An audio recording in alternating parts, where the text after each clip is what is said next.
वकील साहब, आप वकालत पेशे से भी ताल्लुक़ रखते हैं और लोक समाज पार्टी के भी अध्यक्ष हैं। जी सियासी मामलात भी आपके काफ़ी लंबा सफ़र रहा है। जी जिस तरह की मणिपुर की घटना हुई जी और तमाम विपक्ष अड़ा रहा कि भी मोदी जी इस पर बोलें, आप विपक्ष की राय को कितना मजबूत मानते हैं?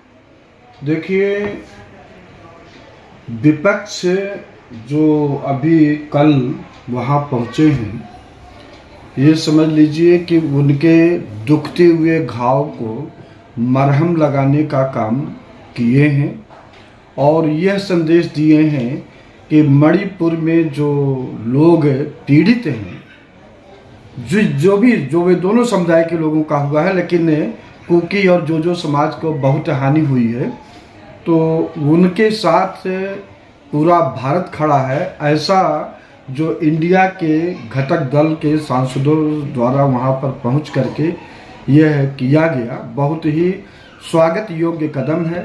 और इस पर तो सबसे पहले प्रधानमंत्री को वहां पर जाना चाहिए था। अब आप देख लीजिए कि मोरबी का पुल टूटा था, वहां पर भी 150 से के ज़्यादा लोग मारे गए थे। हालांकि इन्हीं की गलती से था, इन्हीं के शासन वहां पर चल रही है। गए, अच्छी बात है। वहां पर जो अभी बालासोर में रेल दुर्घटना हुई थी, वहां भी प्रधानमंत्री गए, अच्छी बात है। लेकिन यहाँ पर नहीं गए। इससे हमको यही प्रतीत होता है कि वहाँ पर भारतीय जनता पार्टी की सरकार है और मैतेई समुदाय के लोग हमेशा वहाँ चीफ मिनिस्टर बनते रहे हैं। आज भी मैतेई समुदाय के जो चीफ मिनिस्टर हैं, एन बीरेंद्र सिंह, वो मैतेई समुदाय से हैं। तो हमको लगता है कि वोट बैंक बनाने के लिए, मैतेई समुदाय को एकदम कब्जा करने के लिए ये रचना का कहीं ना कहीं सरकार द्वारा भी सहयोग किया गया है। जिस तरह से धारा 341 पे थी और धारा 341 में संशोधन किया था उन्होंने, उसी को लेके वहाँ बवाल हुआ और एक ईसाई समुदाय के साथ हादसा हुआ। तो क्या वहाँ की राज्य सरकार को नहीं चाहिए था कि कोई प्रस्ताव पास होने से पहले, संशोधन करने से पहले? वहाँ पर जो घटना घटी है, ध्यान से सुनिए आप, कि जो कुकी समाज है वो घाटी में रहते हैं और जो मैतेई समुदाय हैं वो घाटी में रहते हैं। कोकी और जो समाज जो है वो पहाड़ी इलाके में रहते हैं। तो ये जो है अपना रिप्रेजेंटेशन मैतेई समाज का लगभग 40 हिस्सा विधायक हैं और उनके जो है जो और कुकी के 20 हैं। तो मैतेई समुदाय के लोगों को लगा कि हम पहाड़ी क्षेत्र पर अपना रच बस नहीं सकते हैं, तो उन्होंने याचिका डाला मणिपुर हाई कोर्ट में। फिर वहाँ पर राज्य सरकार भी पार्टी थी और भारत सरकार भी पार्टी थी। तो यह सेंसिटिव मामला है वहाँ के हाई कोर्ट के जजों को और भारत सरकार के साथ राज्य सरकार को एक बहुत अच्छी तरह से संतुलित बात करके यह फैसला पारित करवाना चाहिए था। इस तरह से फैसला नहीं करवाना चाहिए कि आपको भी उसी में दिया जा रहा है। आज आप देखिए बारीकी से, आज़ादी के 75 साल हम लोग सफ़र पूरा कर रहे हैं और हमारे पूर्वज अंग्रेजों के खिलाफ लड़ाई इसलिए लड़े कि वो लोग शोषण करके पूरा संपत्ति सब अपने यहाँ ले जा रहे थे। हालांकि अंग्रेज काल या और जो रामायण काल, महाभारत काल था, उनसे बेटर शासन दिए और लोगों को पढ़ने का अधिकार दिए। वो सुधारात्मक जो पाखंडवाद की कस्टम थे उनको समाप्त करने का उन्होंने काम किया, ऐसी बात नहीं है। लेकिन जो था कि यहाँ की संपदा वहाँ लेकर जाते थे, उसी के खिलाफ हमारे पूर्वजों ने लड़ाई लड़ा और कहा कि हम लोग खुद आपस में शासन करेंगे और सबको समान रूप से मानेंगे, सबको समान रूप के साथ व्यवहार किया जाएगा। लेकिन प्रैक्टिकल में आप क्या देख रहे हैं? यूपी में अभी 92 या 93 सीटें आई हैं, सिर्फ 3-4 जातियों को जज बना दिया गया है, बाकी को नहीं बनाया गया है।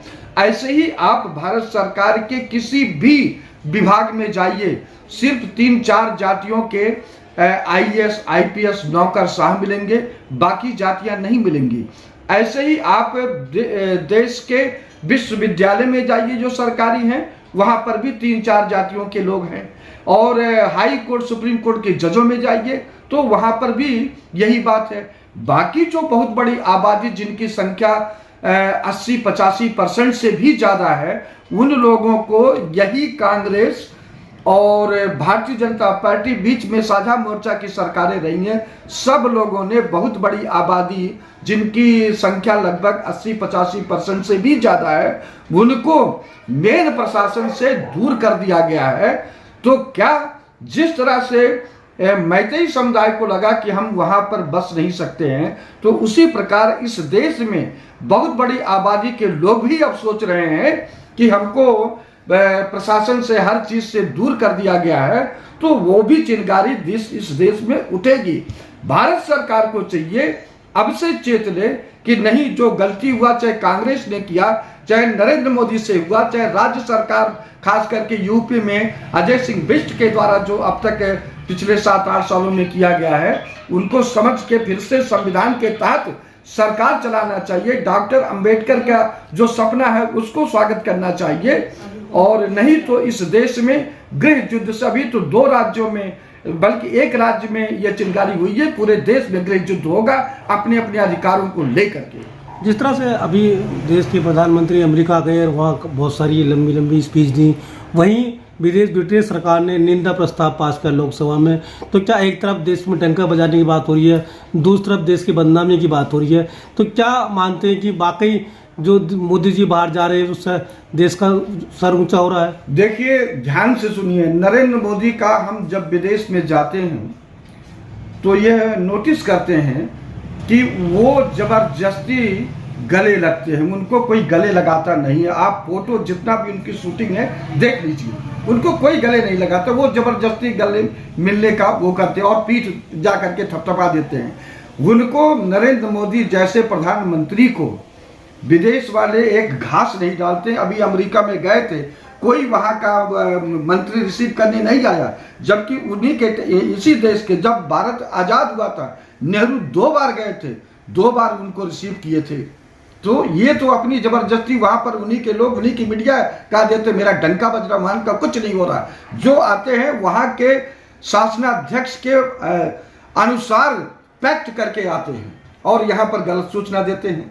तो और रही बात यहाँ पर अभी जो है, चलिए आप वहाँ का एक टाइम फिक्स था, वहाँ जाना चाहिए था, लेकिन आने के बाद तुरंत आप वहाँ मणिपुर में क्यों नहीं गए?